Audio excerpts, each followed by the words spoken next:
So did this new season of Euphoria live up to the hype? We're gonna break it down. Kristen here, and we are talking about Euphoria Season 2. This show follows a group of young people in high school going through ups, downs, dealing with love, sex, addiction. We had to wait 2 full years for Season 2 to drop, so was it worth it? When Euphoria first came out, it took over. Everyone could not stop talking about it. You had this show led by Zendaya and featuring an all-star cast of these new up-and-coming actors who really killed it. I think the things that made this show stand out from the beginning were the way that they tackled it visually. There were so many interesting shots and cinematic moments. They did a great job with the casting. You really loved all of these actors, and they felt like a real ensemble, especially in the way that each episode focused on one person and kind of did a little flashback to their past and then showed their life in the present, and you really got to explore their characters individually. And of course, you can't forget the incredible makeup and fashion looks that really went viral and took the world by storm. Where the show falters for me in general is just how gratuitous it can be in its violence and sexual content. Like, sometimes it feels like they're just being over the top just to shock you and not actually servicing the story. And I think that really felt like the case in season 1, but going into season 2, it felt like that at first, and then they sort of toned it down a little bit. And going into season 2, I think that they went even further with the beautiful cinematography and visuals. You still loved the actors playing the characters, and there were some really great lines at certain points, some memeable things. Why do you look like that? Like what? Like a country music star. In a good way or a bad way? Bitch, you better be joking. That whole church montage, or the 2-part finale play that Lexi puts on. Wait, is this a fucking play about us?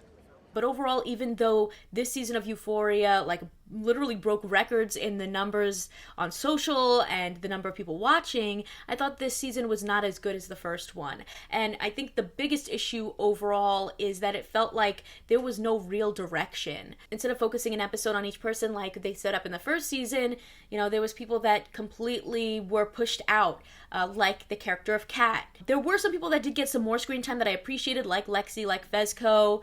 I'm still shipping them. I love them together, and to see more of them was really cool, because Lexi you barely saw in the first season, but I think that they really did a disservice by not just continuing to make this an equal ensemble for everyone. It was disappointing to see that Kat didn't really have a storyline, or even characters that they did focus on. It was like, where are we going with this? Do we need a love triangle between Jules and Rue and Elliot for a good portion of it until they had that big Rue episode? I was kind of like, do we even find Rue likable?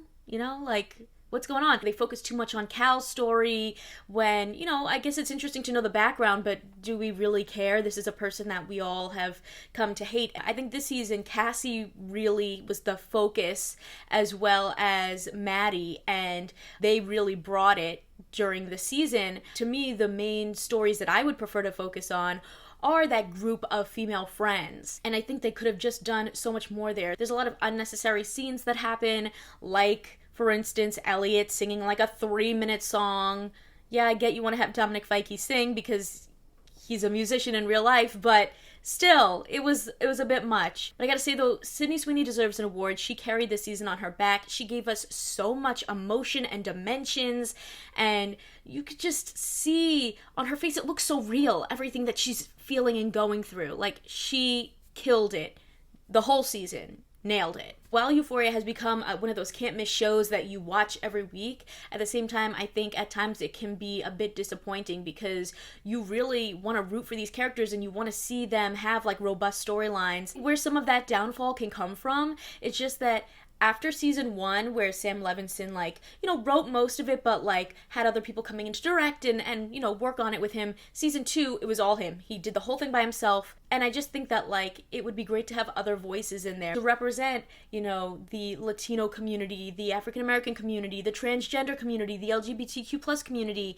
I don't think one white guy can kind of represent all of those voices that you're trying to tackle. The show has been picked up for a season 3, but it's not coming back till 2024, so another 2-year wait for Euphoria, which seems a little excessive, especially with its popularity. And I wonder, how will season 3 perform? Because I think after season 1, people were hyped. and that's why season 2 did so well. But season 2, I don't think people have enjoyed it quite as much. Like, you know, there was still some great moments, but I think that it could have been better. You really wanted to see more for all of these characters because the actors are genuinely so talented that you don't want to see, like, you know, characters be pushed to the side or get, like, lame storylines where you're like, where is this going? You know, you want it to have that weight. So I'm hoping that maybe Sam Levinson will bring some other people in to help with season 3. And hey, maybe if you did do that, you wouldn't have to wait 2 years for the next season. Maybe a little help can make it go quicker. I would love to hear what you guys thought about this season. Did you love it? Did you hate it? Are you sort of along my feelings of just like, it was good, but like I wanted more, you know? We could have had more. Make sure to leave a comment down below and let me know. Consider subscribing if you like my videos, and if you want to talk more TV and movies with me outside of the comments section, check out the exclusive Discord available on my Patreon at patreon.com/kmaldo. If you like this one, you can check out more of my videos right over here. See ya!